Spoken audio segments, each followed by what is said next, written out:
It's not putting out a lot of fruit. So once again, I do wonder if I need to increase this one up to 30 ml because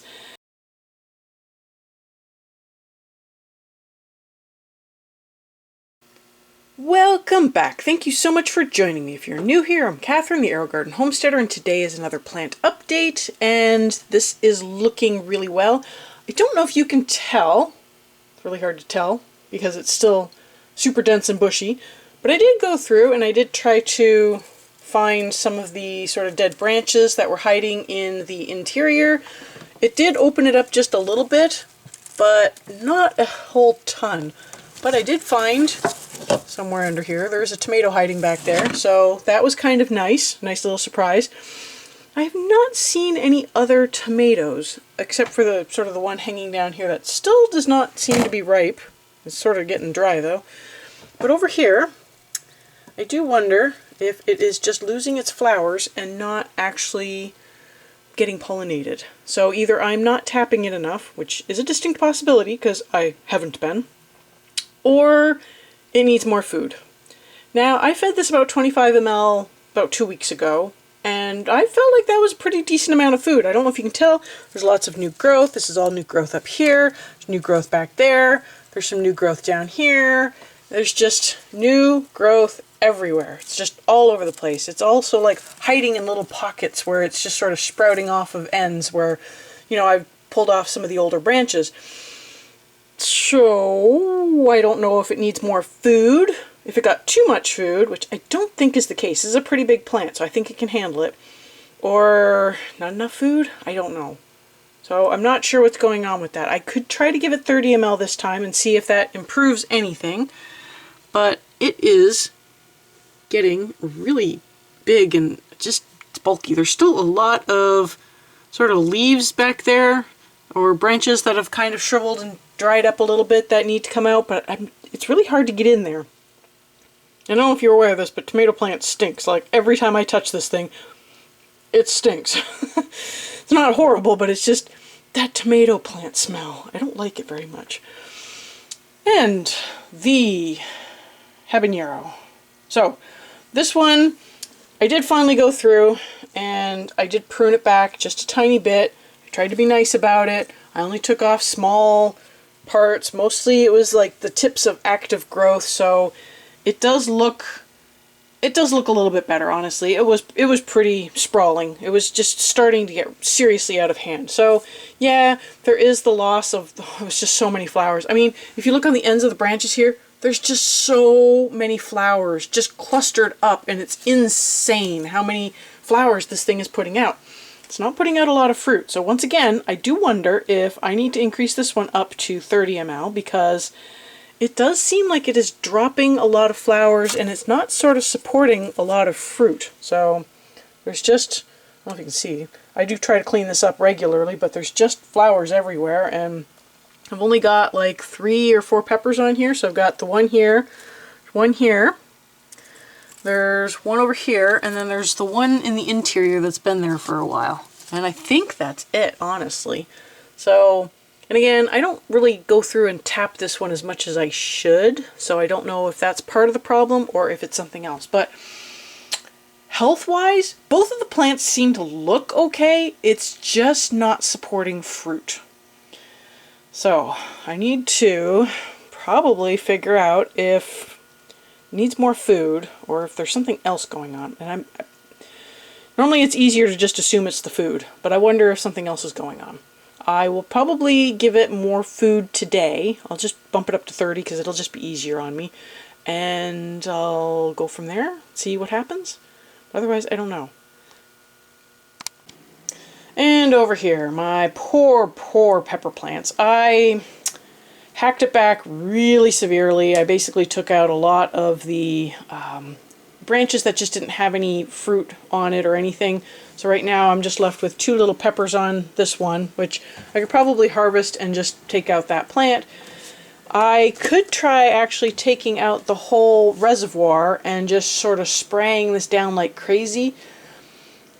I feel like every time I have tried to do that in the past, even though it seems like it temporarily gets rid of the spider mites, there always seems to be like one little holdout and then it just explodes back into growth again. Honestly, the best way I have found to deal with spider mites, which sadly is basically to just take the plants out, let everything sit empty for at least 2 weeks. I know it should be at least 1 week because the life cycle of the spider mite, it needs to have food, you know, within 3 days or it dies. So if you leave it for a week, it should be okay. I'm a little paranoid. I just let it go for 2 weeks and I don't do anything, and it's just also easier that way. But it's sad because I'm getting rid of like really nice healthy plants. Now, I don't know what was wrong with this one, if there was something wrong with it. You know, I use healthy in brackets, but it does have, I don't know if you can see it, but there are spider mites there. So even though I have kind of hacked back quite a bit, there's still a lot of spider mites here. So it's trying to push out new growth though. All over here is new growth, and you know, it's trying. It's really trying, but I'm just probably going to have to cut it back. So I will probably, I think the jalapenos are all ripe enough. I can just harvest them today. That way I don't have to worry about feeding this. And then I could clean this all up and let it sit for 2 weeks, and then I can start some new plants, which I have no idea what that would be. Honestly, I should also print a new deck for this one so that I can just switch it over to a new deck. I've never really liked sort of 1.0. It worked, but I've never really liked how it sat and all that, and plus I don't have a port cover. So it's time to switch this one over to 2.0. It is also time to probably do a test print for the farm. It would be really nice if I could get one of those up, because then I could put in like a Roma tomato or something and see how that works. So fingers crossed it'll work nicely, but you know, it's just something I've got to do. Now, the issue with the farm is that the pump, it's right in the middle. And I don't know about you, but if you're going to have that much surface area, you're going to want to have a plant right in the middle, so it's right under the light. I feel like there's one of two things I can do. I could either put the hole off center, which I did not do, or I could unscrew the pump from the bottom and then just move it somewhere else, which is kind of what I was leaning towards. It's kind of annoying to have to do that because with these ones, if the pump isn't really attached well, it does kind of vibrate when it runs a little. I mean, it's not horrible. It's just, you can sometimes hear the pump running. So I do think that will be what I end up doing with the farm, just to put one hole in the center. I also have options, because it prints in like 6 pieces, that you could have holes in each corner and a hole in the center if you wanted to do 5 plants. Or just have the 4 around the edges and not have one in the center and just have 4 plants. Or you could do a diagonal or something like that and have sort of any number of plants, 2 or 3 or 4, you know. But for me, having that one big plant right in the center, that is the sort of ideal for the farm, in my opinion. You know, this is such a big unit. I mean, it's what, 3 feet or something? 4 feet? It's huge. And so I want to have one big, healthy plant right in the middle. Why did Aerogarden put the pump right in the middle? Like, what a bizarre location. I mean, okay, whatever. Design decisions. So that is kind of where I stand with that. I will probably have to print that in a couple of different colors, because I'm not sure I have any one color, enough of one color to print an entire deck. But it'll just be a little eclectic. Like, who cares?